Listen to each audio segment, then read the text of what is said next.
Sudah siap dengarkan firman Tuhan? Ada begitu banyak firman Tuhan yang akan saya bacakan buat saudara. Saudara mungkin perlu mencatatnya.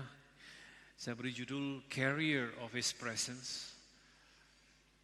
Tahun ini kita punya tema besar yaitu Presence, atau bicara mengenai hadirat Tuhan. Tahun lalu kita punya tema besar yaitu Brighter, bersinar lebih terang. Kita memberikan tema-tema besar untuk 1 tahun supaya membantu kita lebih fokus lagi dalam kita memberitakan firman Tuhan sehingga saudara semua bisa terbantu. Jadi presence merupakan tema kita di tahun ini, dan bulan ini kita akan membuka tema tersebut dengan judul yang sama. 2 Samuel pasal yang ke-6 ayat yang ke-1 sampai 9. Dikatakan Daud mengumpulkan pula semua orang pilihan di antara orang Israel, 30.000 orang banyaknya. Kemudian bersiaplah Daud lalu berjalan dari Baale Yehuda dengan seluruh rakyat yang menyertainya. Mengapa mereka berkumpul? Yaitu untuk mengangkut dari sana tabut Allah yang disebut dengan nama Tuhan alam semesta yang bertahta di atas kerubim. Mereka menaikkan tabut Allah itu ke dalam kereta yang baru setelah mengangkatnya dari rumah Abinadab yang di atas bukit. Lalu Usa dan Ahyo, anak-anak Abinadab, mengantarkan kereta itu. Usa berjalan di samping tabut Allah itu, sedangkan Ahyo berjalan di depan tabut itu. Daud dan seluruh kaum Israel menari-nari di hadapan Tuhan dengan sekuat tenaga, diiringi nyanyian, kecapi, gambus, rebana, kelentung, dan ceracap. Ketika mereka sampai ke tempat pengirikan Nakon, maka Usa mengulurkan tangannya kepada tabut Allah itu untuk memegangnya karena lembu-lembu itu tergelincir. Maka bangkitlah murka Tuhan terhadap Usa, lalu Allah membunuh dia di sana karena keteledorannya itu. Ia mati di sana dekat tabut Allah itu. Daud menjadi marah karena Tuhan telah menyambar Usa sedemikian hebatnya. Maka tempat itu disebut orang Peres Uza sampai sekarang. Pada waktu itu Daud menjadi takut kepada Tuhan, lalu katanya, bagaimana tabut itu dapat sampai kepadaku? Artinya, bagaimana aku sekarang bisa bawa tabut ini sampai ke kota dia, yaitu Yerusalem. Nah, saya ingin memberikan kepada saudara sedikit latar belakang lebih dahulu dari cerita ini. Dimulai dari keinginan Raja Daud untuk mengembalikan tabut perjanjian atau tabut Allah disebutnya ke kota Daud. Kenapa? Karena tabut Allah ini sudah lepas dari tangan mereka sejak lama. Bahkan di cerita yang sama bisa saudara dapatkan dalam 1 Tawarikh 13. Disebutkan dalam ayat yang ketiga, dikatakan Daud berkata demikian, baiklah kita memindahkan tabut Allah kita memang punya mereka, punya bangsa Israel. Baiklah kita memindahkan tabut Allah kita ke tempat kita, sebab pada zaman Saul kita tidak mengindahkannya. Jadi di zaman Saul menjadi pemimpin mereka, Saul tidak mengindahkan, tidak menghiraukan tabut Allah tersebut. Saudara mungkin bisa mengambil kesimpulan bahwa Saul lebih dalam dia memerintah, Saul lebih mengandalkan kekuatannya sendiri sehingga dia tidak memandang perlu tabut Allah tersebut. Tapi Daud memandang dia perlu penyertaan Tuhan, dia perlu Tuhan menyertai dia, hadirat Tuhan dia perlukan dalam masa pemerintahannya sehingga dia ingin membawa tabut tersebut kembali ke kota Daud. Nah, tabut Allah adalah benda yang diperintahkan atau tabut Allah itu diperintahkan Tuhan kepada Musa untuk dibuat sebagai tempat Tuhan berbicara kepada mereka, sebagai tempat Tuhan memberikan perintah. Menurut saya karena Tuhan ingin dekat dengan umatnya, itu sebabnya dia memerintahkan kepada Musa untuk bikin tabut Allah.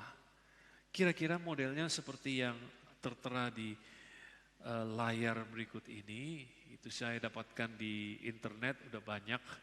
Mirip-mirip modelnya, benda yang berukuran sekitar 125 cm panjangnya, tingginya 75 cm, kemudian lebarnya 75 cm. Benda tersebut bisa kita lihat sekarang seperti ini, tetapi pada waktu itu benda tersebut harus selalu ditutupi, ditutupi, terselubung. Gak boleh sembarangan orang melihatnya. Ya, benda itu harus diperlakukan dengan khusus juga oleh orang-orang yang khusus karena itu merupakan benda yang sangat kudus, tempat Tuhan hadir. Bisa ngerti? Tempat Tuhan hadir. Dalam Keluaran pasal yang ke-25 ayat yang ke-22 kita dapatkan Tuhan berbicara bahwa di sanalah aku akan bertemu dengan engkau. Dan dari atas tutup pendamaian itu, dari antara kedua kerup yang di atas tabut hukum itu, aku akan berbicara dengan engkau tentang segala sesuatu yang akan kuperintahkan kepadamu untuk disampaikan kepada orang Israel. Jadi dari situlah memang tempat Tuhan berbicara melalui tabut tersebut.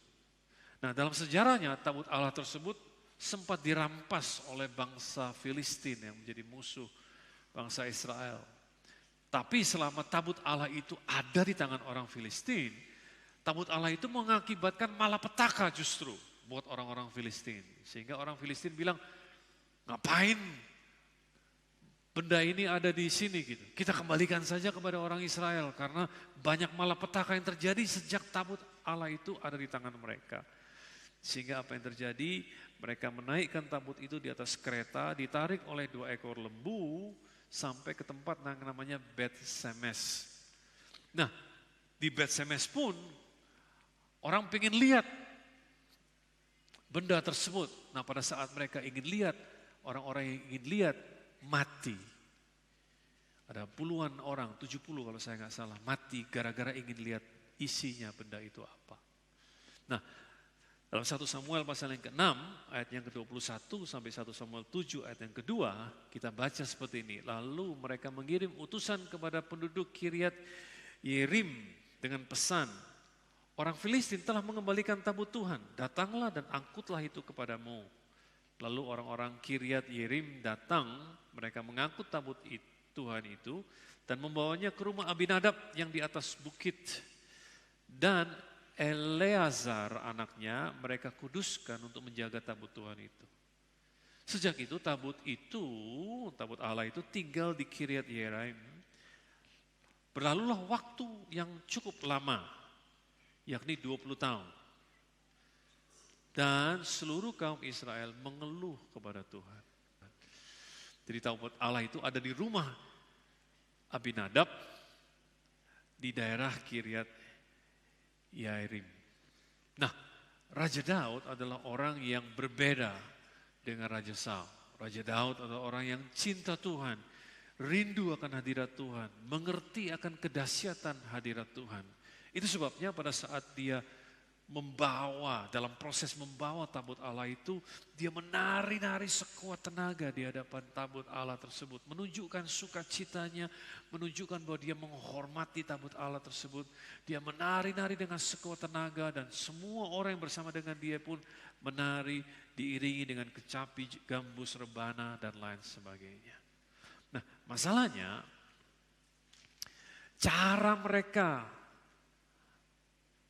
yang mereka pakai untuk memindahkan tabut Allah tersebut keliru, salah. Tidak seperti cara yang Tuhan perintahkan kepada Musa untuk membawa tabut tersebut. Justru mereka memakai caranya orang Filistin. Yaitu menaruh tabut tersebut di atas kereta yang ditarik lembu. Bisa ngerti? Jadi mereka nggak pakai cara yang diperintahkan Tuhan kepada Musa, tapi mereka pakai caranya orang Filistin. Taruh tabut Allah tersebut di atas kereta, ditarik oleh lembu. Tapi sampai saat itu tidak terjadi apa-apa. Artinya mereka juga nggak menyadari kesalahannya, makanya dia bisa menari-nari dengan sekuat tenaga. Sampai tiba-tiba lembu-lembu yang menarik kereta itu tergelincir. Nah, akibat tergelincir keretanya goyang, tabutnya mulai miring dan Usa yang ada di samping tabut tersebut pegang tabut itu. Maksudnya baik supaya nggak jatuh. Tetapi pada saat dia pegang tabut tersebut, dia disambar Tuhan mati. Kenapa demikian? Ditulis karena keteledorannya. Saudara tahu teledor? Teledor itu ceroboh. Ya, seharusnya udah tahu tetapi karena dia ceroboh, karena keteledorannya. Kenapa dibilang dia teledor? Karena Abinadab ini orang Lewi sebetulnya dan anaknya Usa seharusnya juga udah tahu perintah Tuhan bagaimana memperlakukan tabut Allah tersebut. Dan tidak seharusnya dia menyentuhnya karena Tuhan pernah berfirman dalam Bilangan pasal yang keempat ayatnya yang ke-15. Dia katakan, setelah Harun dan anak-anaknya selesai menudungi barang-barang kudus dan segala perkakas tempat kudus, jadi harus ditudungi seperti yang tadi saya bilang harus ditutup. Ya. Harun dan anak-anaknya yang punya tugas seperti itu. Pada waktu perkemahan akan berangkat, barulah orang kehat boleh masuk setelah ditutupi, baru orang-orang kehat boleh masuk untuk mengangkat barang-barang itu.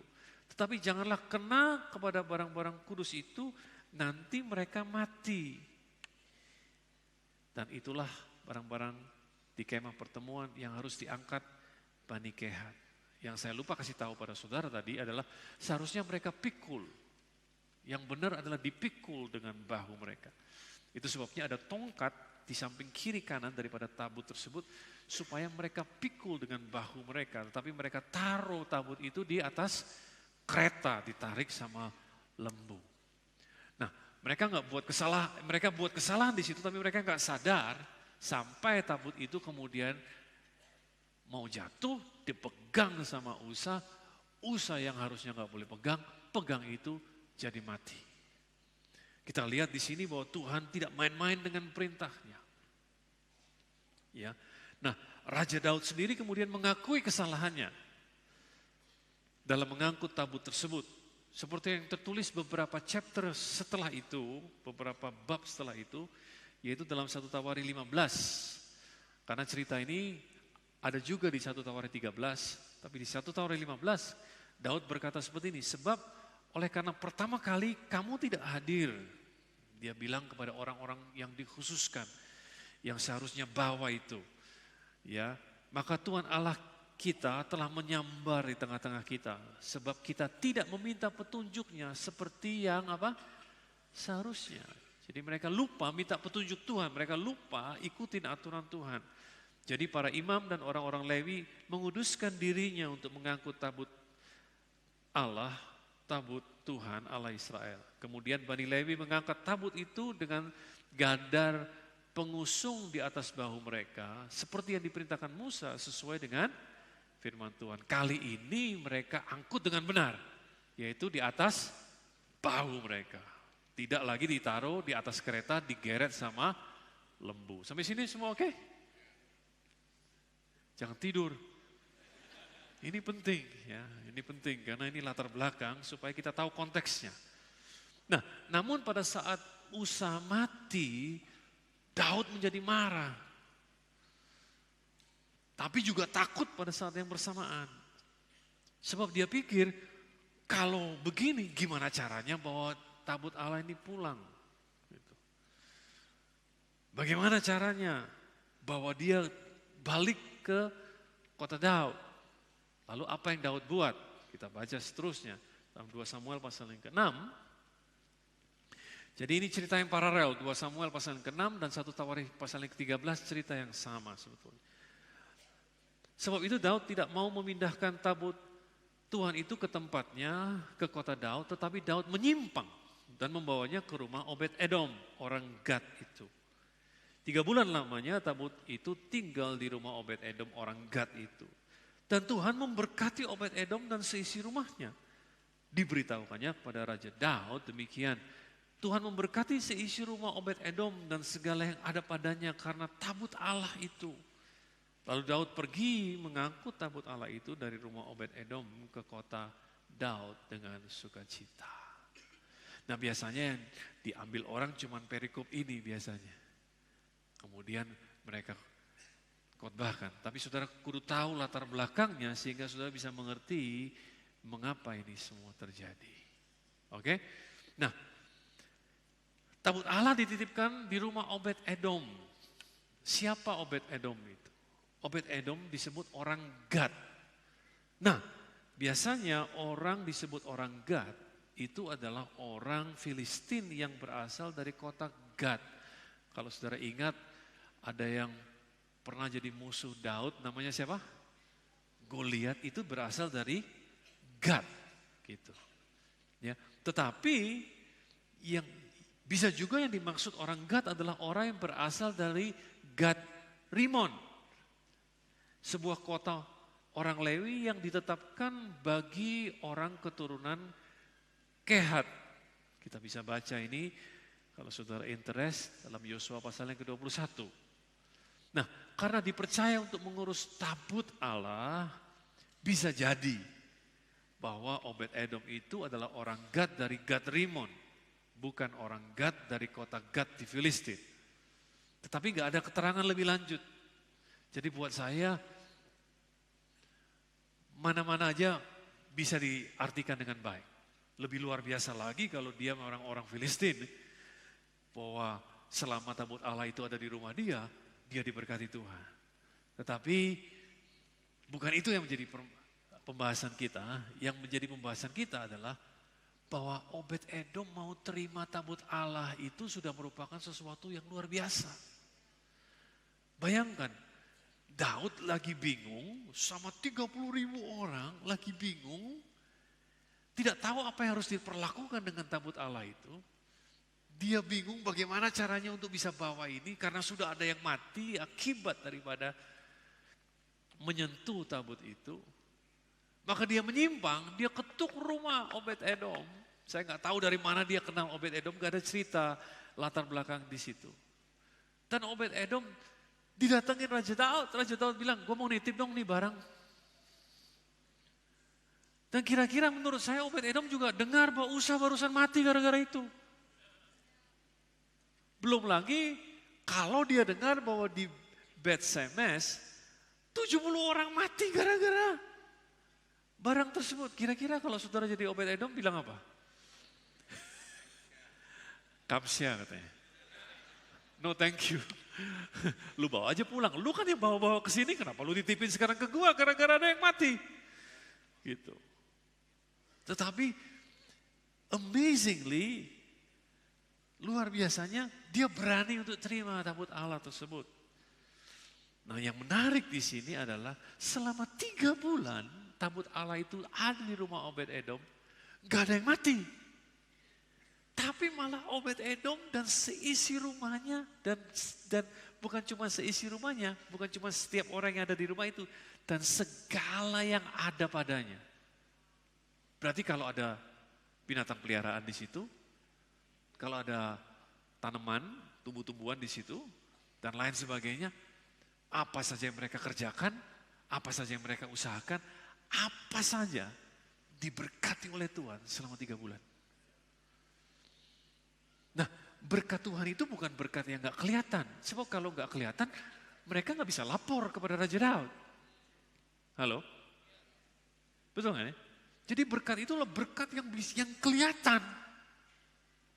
Mereka bisa tarik garis awalnya. Ini Obed-Edom dan semua orang yang ada di rumahnya dan semua yang ada padanya ini diberkati Tuhan secara luar biasa sejak Daud ketuk pintu rumah, titip tabut itu. Bisa ngerti yang saya maksud? Jadi berkat itu berkat yang kelihatan, bukan yang tidak kelihatan. Itu sebabnya mereka bisa lapor sama Raja Daud. Hei, Raja, tabut yang lu dititipin itu di rumah Obed-Edom gak ada yang mati. Malah dia diberkati dengan sangat luar biasa. Bukan cuma Obed-Edom, seluruh isi rumahnya dan apa saja yang ada di situ. Daud bilang, kalau gitu gua ambil balik. Jadi Obed-Edom ini kayak tempat percobaan aja gitu. Ya, 3 bulan di situ nggak terjadi apa-apa. Kalau gitu gua ambil balik, malah diberkati. Diambil balik sama dia. Tapi tunggu sebentar. Kita tahu tadi bahwa tabut Allah ini sebelum ada di rumah Obed-Edom, ada di rumah orang yang bernama Abinadab. 20 tahun. Dan tidak disebut bahwa Abinadab dan seluruh isi rumahnya diberkati oleh Tuhan. Paling tidak tidak disebutkan bahwa ada berkat yang bisa dilihat oleh orang. Sehingga orang bisa bersaksi bahwa selama 20 tahun Abinadab sangat diberkati oleh Tuhan. Apa yang terjadi? Tabut Allah yang sama, hadirat Tuhan yang sama, di dua tempat yang berbeda, menghasilkan hasil yang berbeda. Itu yang menarik untuk kita pelajari. Kenapa demikian? Kira-kira kalau dibawa ke zaman sekarang ini, kira-kira mungkin kayak gini, ada orang yang sudah 20 tahun pergi ke gereja, rajin pergi ke gereja, melayani, ada dalam hadirat Tuhan, tetapi tidak pernah mengalami perubahan yang signifikan dalam hidupnya sampai orang bisa bersaksi bahwa dia diberkati Tuhan luar biasa. Tapi ada orang yang baru 3 bulan bertobat, 3 bulan datang ke gereja, menikmati hadirat Tuhan, tapi selama 3 bulan itu orang-orang di sekitar orang ini bisa menyaksikan perubahan hidup yang sangat luar biasa. Karena apa saja yang dipegang oleh tangan orang itu dibuat Tuhan berhasil dan dia sangat diberkati Tuhan. Saudara termasuk yang mana kira-kira? Mengingatkan saya pada cerita yang ada dalam perjanjian baru dalam kitab Lukas pasal yang ke-8 ayat yang ke-41 sampai 48. Cerita seperti ini, maka datanglah seseorang bernama Yairus, yaitu kepala rumah ibadat, sambil tersungkur di depan kaki Yesus. Ia memohon kepadanya supaya Yesus datang ke rumahnya. Kenapa? Karena anak perempuan yang satu-satunya yang berumur kira-kira 12 tahun, hampir mati. Tentu dia minta supaya Yesus datang untuk menyembuhkan anak tersebut. Nah, dalam perjalanan ke situ, Yesus didesak-desak orang banyak. Kenapa? Karena orang banyak ini ingin nonton. Betul nggak Yesus bisa sembuhkan anak Yairus yang mau mati? Jadi ini penonton yang desak-desakan. Ya. Nah, dalam perjalanan ke situ, Yesus didesak-desak orang banyak, adalah seorang perempuan yang sudah 12 tahun menderita pendarahan dan yang tidak berhasil disembuhkan oleh siapapun.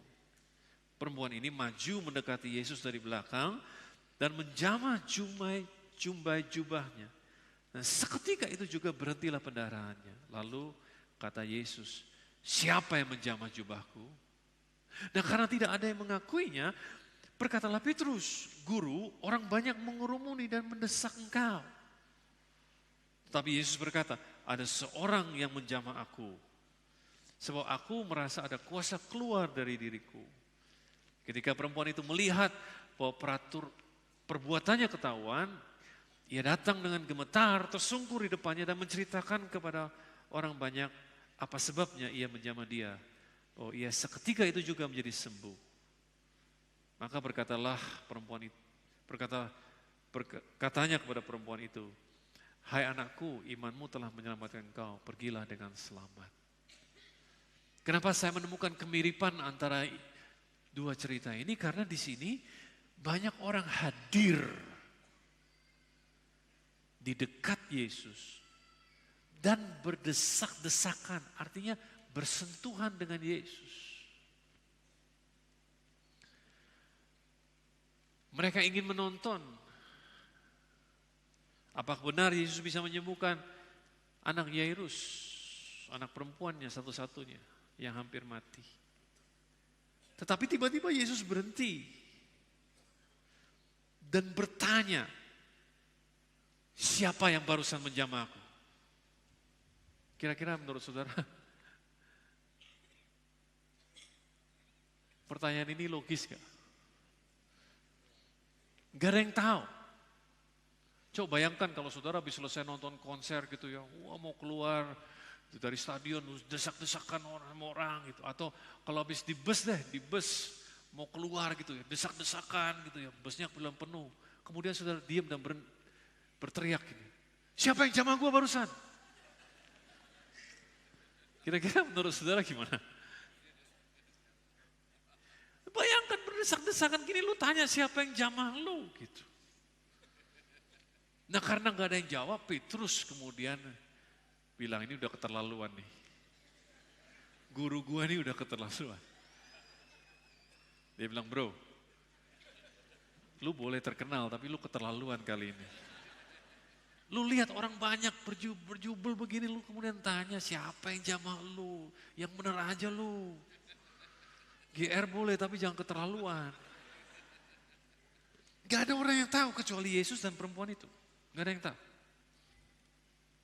Sampai perempuan ini kemudian ngaku tersungkur dan bilang, saya tadi jamah, bukan cuma jamah dia, gak sempet jamah dia, cuma jamah ujung jubahnya doang.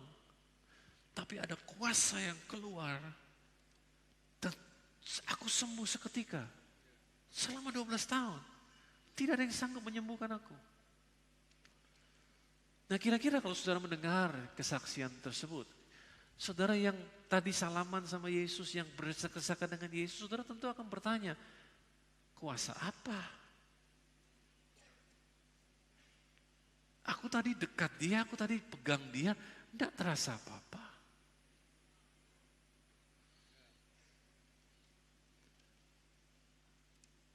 Ada banyak yang hadir, banyak yang merasakan kehadirannya. Tapi hanya satu yang merasakan manifestasi daripada kehadirannya. Manifestasi kuasa daripada kehadirannya. Jadi itu sebabnya kehadirannya berbeda dengan manifestasi kuasa kehadirannya. Makanya saya jadi ingat cerita itu. Karena 20 tahun tabut Allah itu ada di rumah dia. Tidak sekalipun diberitakan bahwa Allah memberkati Abinadab dan keluarganya. Orang sudah sedemikian rupa merasakan hadirat Tuhan, tetapi tidak merasakan kuasa akibat manifestasi daripada hadirat Tuhan itu. Jadi 20 tahun ada di gereja, menikmati semuanya ini, menikmati kuasa, menikmati hadirat Tuhan. Tidak berarti saudara kemudian menikmati manifestasi daripada hadiratnya. 20 tahun bukan berarti apa-apa kalau saudara tidak pernah mengalami manifestasi daripada hadiratnya. Jadi pasti ada yang berbeda yang diperlakukan oleh Obed-Edom terhadap tabut Allah. Berbeda dengan perlakuan Abinadab terhadap tabut Allah. Nah saya saya berasumsi. Bisa jadi karena Abinadab dan anak-anaknya termasuk Usa sudah terbiasa dengan tabut itu. Nganggap tabut itu ya itu barang antik. Titipan orang. Terbiasa. Tidak menghormati hadirat Tuhan. Sedangkan buat Obed-Edom, itu merupakan satu kehormatan buat dia untuk bisa terima tabut tersebut di rumahnya.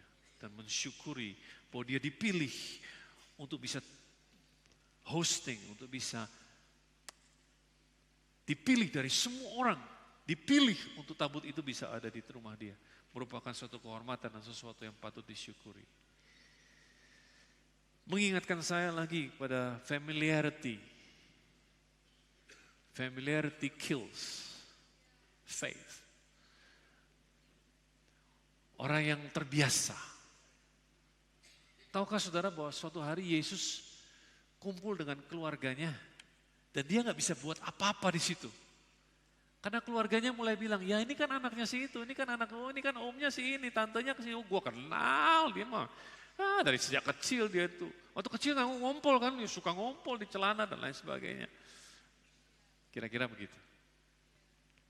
Tidak dianggap sebagai seseorang, tidak dihormati sebagaimana seharusnya dia dihormati. Makanya dalam Markus pasal yang ke-6, ayatnya yang ke-4, Yesus berkata demikian, seorang nabi dihormati di mana-mana kecuali di tempat asalnya sendiri. Di antara kaum keluarganya dan di rumahnya. Apa yang terjadi? Karena dia tidak mendapatkan hormat yang seharusnya, maka ia tidak dapat mengadakan satu mujizat pun di sana. Kecuali menyembuhkan beberapa orang sakit dengan meletakkan tangannya atas mereka. Wow. Jadi pesan buat kita semua, buat saya juga, jangan terbiasa dengan hadirat Tuhan.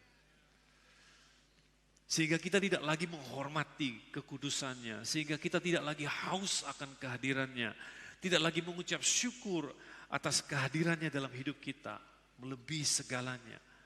Tidak lagi bersyukur akan berkat yang boleh kita terima.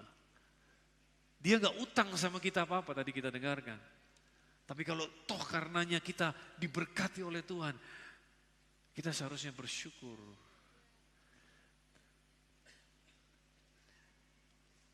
Menurut saya keberanian Obed-Edom menerima tabut Allah merupakan perwujudan dari iman dia.